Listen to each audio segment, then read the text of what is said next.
Okay, so we're in with Rick Blagdon now. He is already one of the councillors on the town council and is up for re-election. And so I decided to come in. He's a busy man, so we're at his house.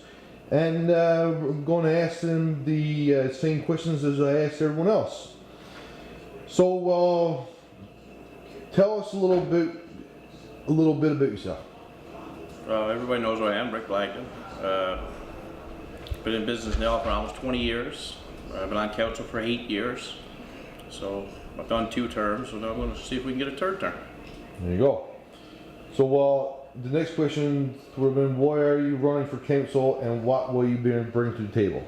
Running for council, well, I've been there for 8 years, so I sort of enjoy what I'm doing. So, and to be honest with you, there's not a lot of people who are stepping up. I mean, I got to say, this time we do have an election, which is nice to see. But I mean, in the past, it's been a tassel to get a full council. I mean, most times we form a council, we only have 4 to 5 people. We got to go by elections to get a full council. So, I mean, you know, I'm working there. I got to depend on the people of Burgeo to make a living, so I guess time for me to give something back. Yep, perfect. If elected, what are some ideas you may want to put forward? Boy, I mean, basically, we've got to make this town basically sustainable. I mean, we got to keep the standard of services that we got here. We got to try to do it in such a way that it's, you know, it's not going to cost us too much. We got a declining population, but we've got to find a way of making it as feasible to stay here as possible, and people stay in their homes as long as possible. Yep, very true. Regarding the ongoing water situation, what do you want to see happen with it? You know, honestly, with the water situation, that's been a nightmare for the past year. But this is a problem. I don't know if we can fix this overnight. We do have a problem. Solutions that we put forward, some people think they're right, some people think they're wrong. Personally, I think right now we need to fix our water leaks and reevaluate in a year or 2. But until our water leaks are fixed, basically I think we're putting the cart in front of the horse. Let's get our own leaks fixed first. Then if we got a problem, we'll sit down and we'll talk about it and see what we can figure out. But we can't do all the steps at once. It takes time. Yeah, that's right. Regarding the declining population in this town, what can we do to increase it? Basically, the only thing we can do right now, we got to keep the standard of living.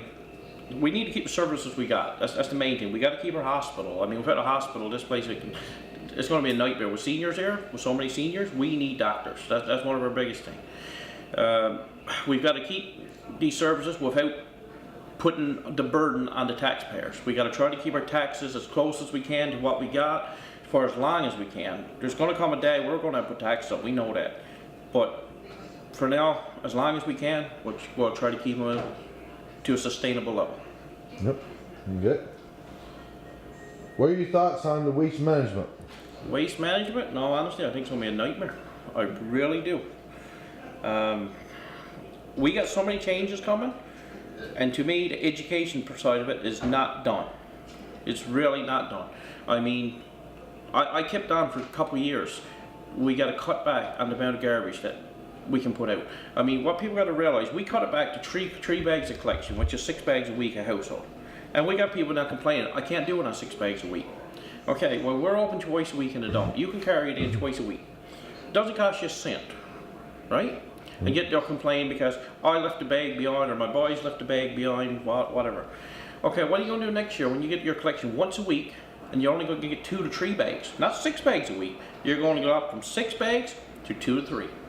Cold turkey. Yep. I mean, and then garbage got to be sorted. There's been nothing put in place to educate people about the sorting of garbage.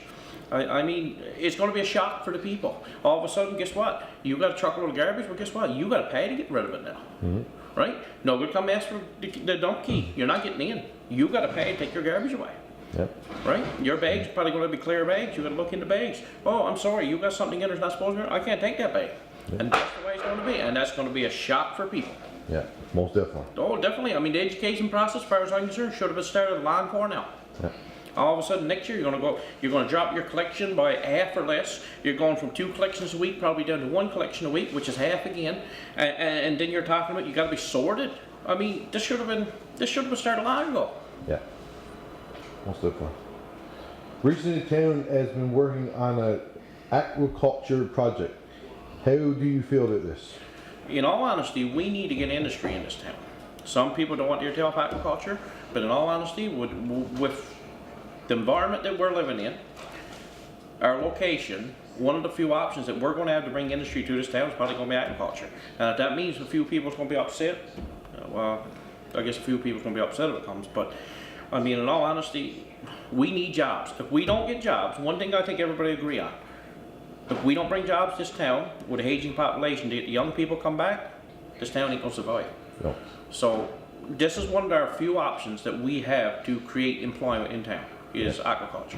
And we don't even know if that's going to come to light, but we've got to try. Yeah. And if a few anglers are upset, well, I'm sorry, but there's going to be a lot more people upset when we don't have a town. Yeah. You know, this is one of our few options, in my opinion, and it's something worth exploring. Whether anything will come out of it, I don't know, but we at least got to try. Yeah. And your last question is, why should people vote for you? So this is your chance to give you a little speech now on why people should vote for you. Well, I've been there for 8 years, and people know what I am. I speak my mind. I'm not going to be bullied. I stand up for what I believe is right, and if you want to vote for me, and if you don't, that's fine too. That's your right. But I can only give so much, and I give, in my opinion, I give as much as I can give. And every meeting I go to, if I think something's right, I agree with it. If I don't, I'll fight against it. That's the way I've been, and that's why I'm always going to be. So again, it's the people's choice what you want to vote for, but I will stand up for what I believe is the right thing, and I will do whatever it takes to get my point across. Yeah. Now, if I get outvoted, I get outvoted. That's the way it is. That's democracy. But I will fight for what I believe is right. Perfect. Thank you very much, Rick, for taking your time to do this little interview, and good luck in the election. Thank you, sir.